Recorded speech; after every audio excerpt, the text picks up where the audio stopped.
dan tanggal 9 Februari akan dilakukan di Jawa Barat, dan tanggal 10 Februari puncaknya akhir dari seluruh rangkaian jadwal kampanye akan dilakukan di Jawa Tengah. Itu yang kemudian di dalam pertemuan antara Ibu Megawati Soekarno Putri dengan Prof. Mahfud MD, dan tentu saja juga dibahas hal-hal terkait dengan dinamika politik nasional. Kemudian terkait dengan saksi, kami sudah membangun sistem di dalam Badan Saksi Pemilu Nasional. Saat ini sudah ada 1,6 juta saksi yang khusus dipersiapkan oleh PDI Perjuangan, by name, by address, dan dilengkapi dengan sistem untuk mencegah berbagai bentuk kecurangan pemilu, di mana kami banyak mendapatkan informasi dari para kelompok-kelompok pro-demokrasi terhadap potensi kecurangan yang terjadi. Misalnya di Jawa Timur, kepala daerah kami ada yang ditelepon oleh oknum aparat yang kemudian meminta suara setiap TPS, setiap desa itu dapat dikumpulkan 100 suara untuk partai yang dekat dengan kekuasaan. Nah, inilah kemudian tim hukum kami terus bergerak mensikapi terhadap berbagai bentuk intimidasi yang terjadi. Dengan demikian, saksi pemilu nanti punya tugas untuk mengawal setiap suara rakyat.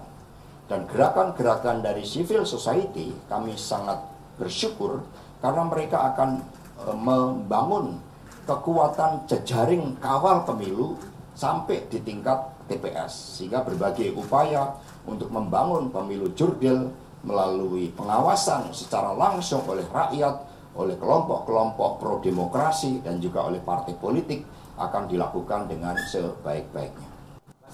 Ya. Soal pertemuan Prabowo sama Pak Jokowi kemarin gimana?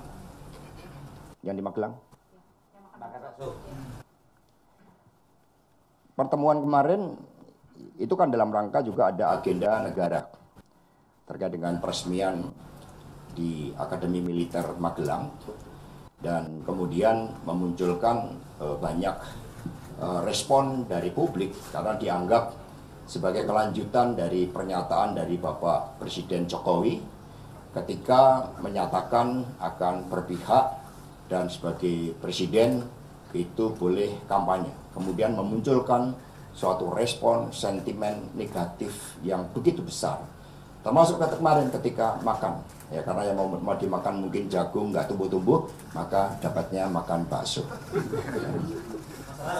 Ya. Iya Mas, sesuai saya izin kembali ke tadi soal Pak Mahfud dan juga walaupun masih jadi haknya Pak Mahfud untuk mundur atau tidak, tapi apakah dalam pertemuan dengan Ibu Mega, Ibu Mega turut menyarankan juga untuk kata baiknya mundur, karena infonya ini tinggal menunggu pertemuan dengan Pak Jokowi saja antara Pak Mahfud.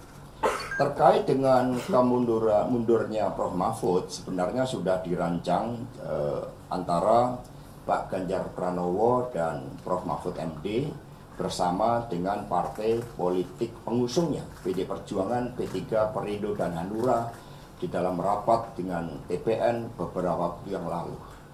Dan kemudian ini suatu momentum yang sangat baik, terlebih setelah ada sentimen negatif yang begitu besar sampai ada gerakan unfollow terhadap sosial media dari Presiden Jokowi. Itu yang kemudian kami cermati. Tetapi Prof. Mahfud sebagai pendekar hukum itu juga harus menempatkan skala prioritas pada kepentingan rakyat, bangsa, dan negara. Persoalan Rempang misalnya memerlukan sosok yang sangat tegas untuk menyelesaikan, setidak-tidaknya memberikan suatu rekomendasi agar berbagai ketidakadilan terhadap berbagai konflik agraria, terhadap kejahatan keuangan melalui sistem online yang sering terjadi, pinjaman online, sistem asuransi, dan sebagainya. Sehingga ini akan dikebut oleh Prof. Mahfud untuk dapat diselesaikan, sehingga siapapun yang nanti akan menggantikan Prof. Mahfud tetap di dalam suatu spirit yang sama untuk membela rakyat, untuk menegakkan keadilan. Jangan malah menumbuhkan suatu kekuatan intimidasi yang baru. Ada Prof Mahfud saja muncul intimidasi, apalagi kalau tidak ada Prof Mahfud. Nah, mundur tidaknya sudah disepakati bersama, hanya masalah menegakkan hukum untuk rakyat inilah yang dikebut oleh Prof Mahfud untuk segera diselesaikan. Artinya sudah minta restu ke Bu Mega ya? Sudah lama diberikan restu. Mas, kemarin Presiden Jokowi kan mengakui kalau pembagian bansos ini dia nggak mengajak sosok Bu Risma. Jadi kan Bu Risma kan juga dari kader PDIP, Mas Hasto mungkin bisa tanggapan itu seperti apa, dan sekarang kan erat kaitan itu bansos yang dibagikan oleh Pak Jokowi itu berbau politis. Seperti apa tanggapan Mas Hasto? Ya, sebenarnya bansos itu kan muncul dari kebijakan negara. PDI Perjuangan terus memperjuangkan itu, bahkan satu-satunya partai yang mengadakan rapat kerja nasional fakir miskin dan anak terlantar dipelihara negara hanyalah PDI Perjuangan. Instrumennya melalui kebijakan bansos. Maka ketua DPR berasal dari PDI Perjuangan, kepala Banggar berasal dari PDI Perjuangan, sehingga politik keberpihakan terhadap rakyat miskin inilah yang menjadi kebijakan partai yang kemudian diperjuangkan bersama-sama di DPR RI dengan dukungan seluruh partai politik untuk dijalankan oleh eksekutif. Sehingga bansos bukan kebijakan presiden. Bansos adalah kebijakan politik dari politik anggaran yang ada di DPR RI, sehingga pembagian bansos jangan dipolitisasi.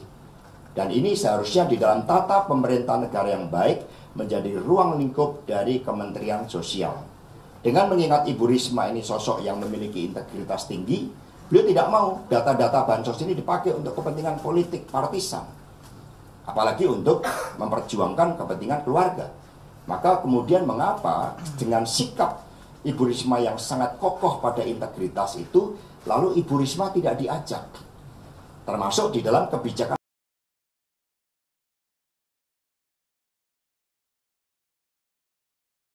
pasangan 02 Prabowo Gibran. Penyalahgunaan politik bansos yang sangat serius, justru ini menyai rakyat.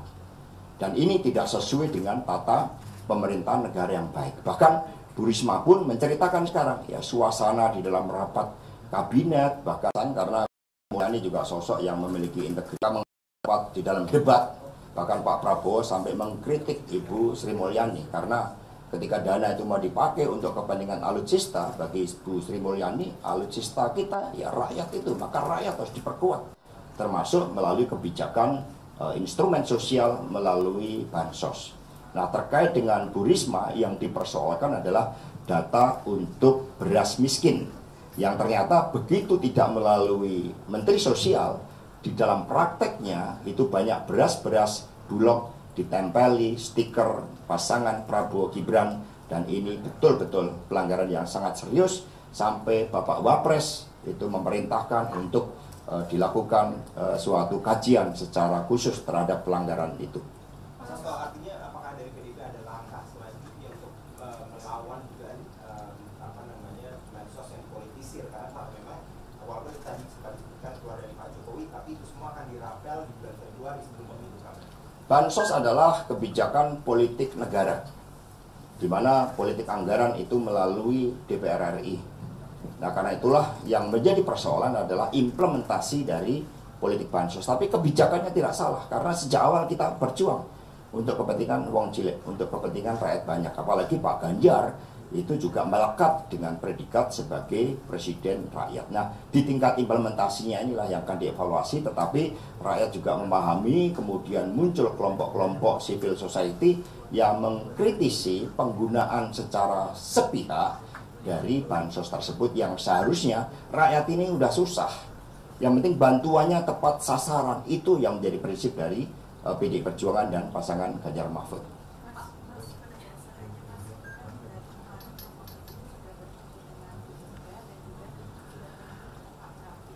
Prof Mahfud sudah bertemu dengan sebelumnya dengan Pak Usman Sabta, kemudian kemarin dengan Ibu Mega, hari ini dengan Pak Haritanu, dan sebelumnya juga sudah bertemu dengan Pak Mardiono. Jadi ini merupakan pertemuan rutin yang dilakukan mencermati dinamika politik nasional. Maka hasil-hasil pertemuan itu kemudian dibawa di dalam pertemuan antara Prof Mahfud dengan Bapak Menteri Sekretaris Negara. Jadi clear ya. Bagaimana? Ya tadi kan kami sampaikan bahwa momentum itu sebenarnya sudah muncul ketika rakyat merespon sangat negatif ya terhadap pernyataan dari Bapak Presiden Jokowi yang kemudian dinilai sebagai presiden seharusnya berpihak pada kepentingan rakyat, bangsa dan negara, tetapi kemudian melanggar berbagai prinsip-prinsip yang seharusnya pada periode kedua beliau itu dengan membangun legasi untuk menjalankan pemilu dengan sebaik-baiknya, tapi ternyata apa yang menjadi perintah dari konstitusi kita untuk seorang pemimpin itu berpihak pada kepentingan seluruh rakyat Indonesia tidak dijalankan dengan baik. Tetapi pada saat bersamaan, Prof. Mahfud sebagai abdi negara juga punya tanggung jawab untuk memberikan rekomendasi setidaknya terhadap berbagai masalah yang berkaitan hajat hidup orang banyak, khususnya konflik agraria, kejahatan terkait dengan keuangan, korupsi, dan kemudian inilah yang kemudian dikebut dalam beberapa hari ke depan oleh Prof. Mahfud MD. Ya.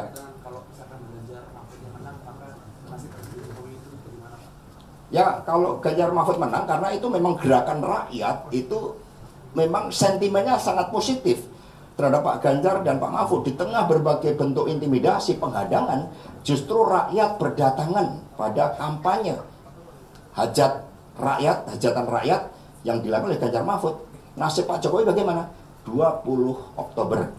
Berdasarkan ketentuan konstitusi, Pak Jokowi menyelesaikan tugas dan tanggung jawabnya sebagai presiden. Kita harapkan tugas itu dapat ditambahkan dengan legasi untuk pemilu yang demokratis, pemilu yang tanpa intimidasi. Semakin banyak intimidasi oleh oknum-oknum aparat, maka semakin banyak rakyat yang bergerak melakukan koreksi atas penyalahgunaan kewenangan itu. Ini kan kemarin terkait pemeriksaan salah satu jubir TPN, Mas Aiman Wicaksono, itu ada penyitaan HP oleh penyidik. Itu apakah dari Pak Sekjen sendiri atau dari pihak TPN melihat ini sebagai bentuk intimidasi mengingat dinamika politik saat ini? Ya, kapasitas kan sebagai saksi. Sebagai saksi itu tidak dilakukan, tidak boleh penyitaan terhadap handphone.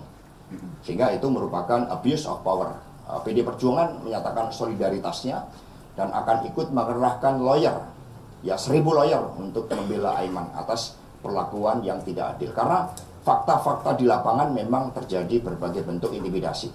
Di Sulawesi Selatan kami menemukan cara intimidasi oleh oknum Polri yang kemudian mengatakan, menekan kepada lurah masih mau tidur sama istri atau tidak.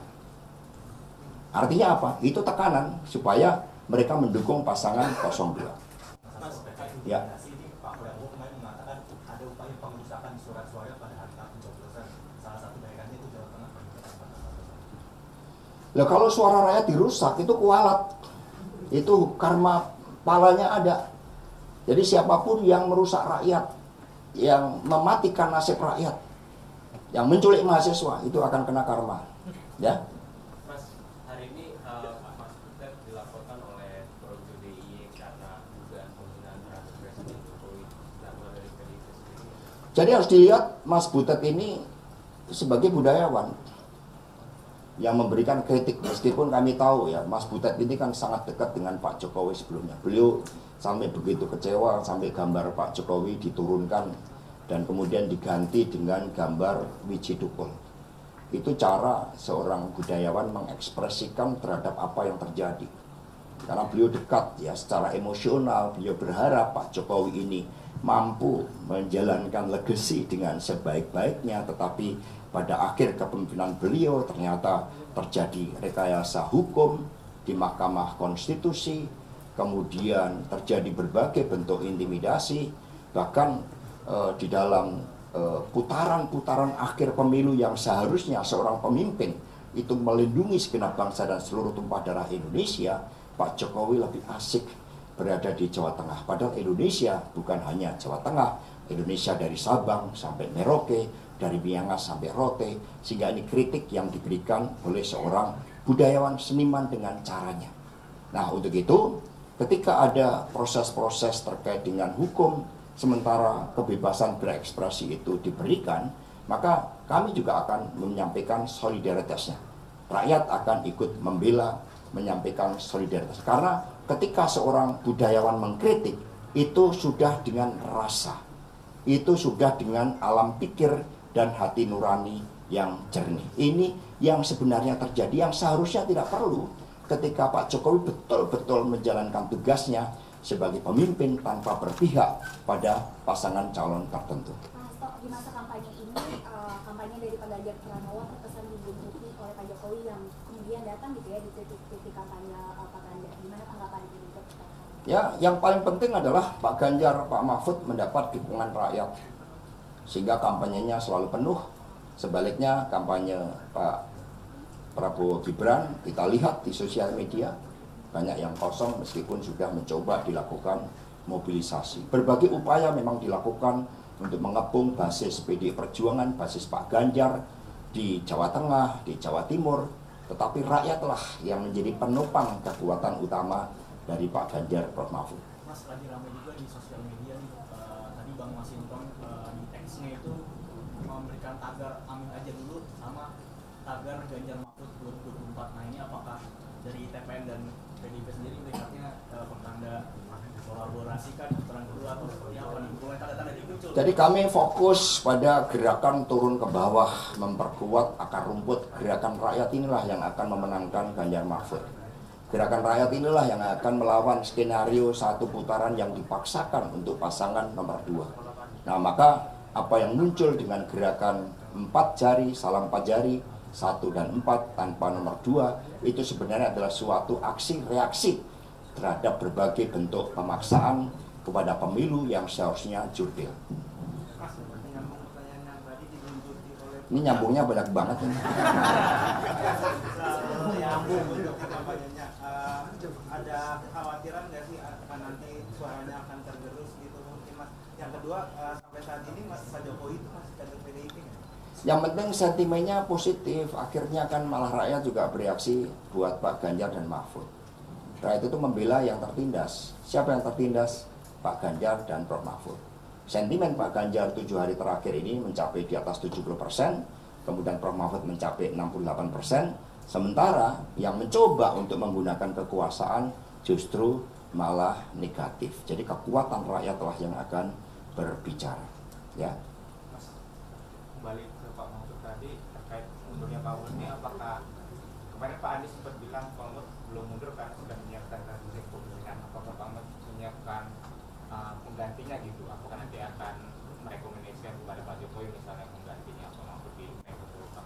Kita ini kan taat aturan, itu kan semuanya hak prerogatif dari Presiden. Ya. Mas, soal status Pak Jokowi di PDIP seperti apa? Ya, Pak Jokowi kapasitasnya beliau sebagai presiden, kita harapkan sebagai presiden yang tidak berpihak. Kita harapkan sebagai presiden yang menjaga legasi. Kalau dari PD Perjuangan yang namanya kartu tanda anggota itu bukan pada formalnya, tetapi pada tanggung jawab kepemimpinannya untuk rakyat. Selama kepemimpinan itu untuk rakyat, bukan untuk keluarga, selama itu untuk bangsa dan negara, itulah PD Perjuangan selama itu membela wong cilik. Dan kami melihat sebagaimana disuarakan oleh kelompok-kelompok civil society, oleh mahasiswa, para budayawan, para guru bangsa, Pak Jokowi sudah bergeser.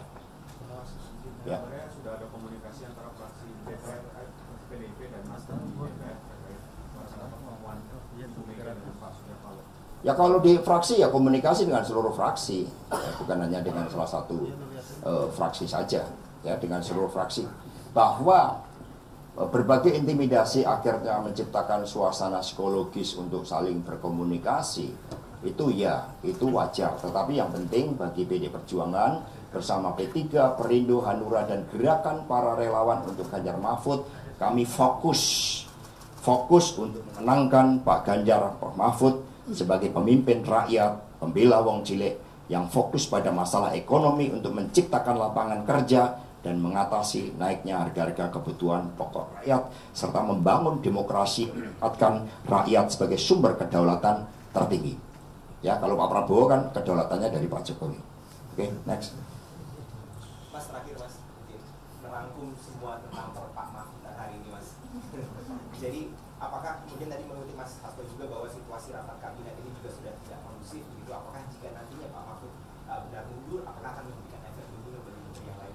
Jadi berbagai yang tidak kondusif, pertama, untuk tim penilai akhir di dalam menentukan PJ-PJ yang sebelumnya itu dengan melibatkan banyak kementerian, sekarang dilaksanakan secara tertutup. Artinya ada kepentingan politik. Kemudian yang kedua, fragmentasi di dalam jajaran menteri. Karena apa? Pak Jokowi sendiri sudah menyatakan berpihak. Sehingga terjadi fragmentasi yang jauh lebih kuat sehingga tidak kondusif. Yang ketiga, juga testimoni, termasuk dari Bu Risma. Sekarang mau rapat aja diperiksa semuanya. Jadi ada kekhawatiran, tidak percaya lagi kepada sesama menteri. Sehingga mau rapat aja periksanya, waduh udah berlebihan.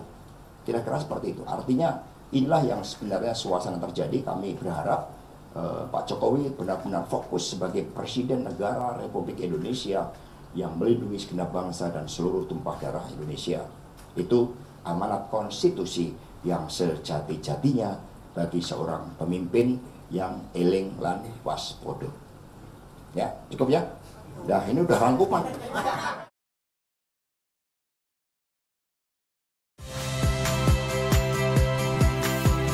Saya Iriana Mardanus.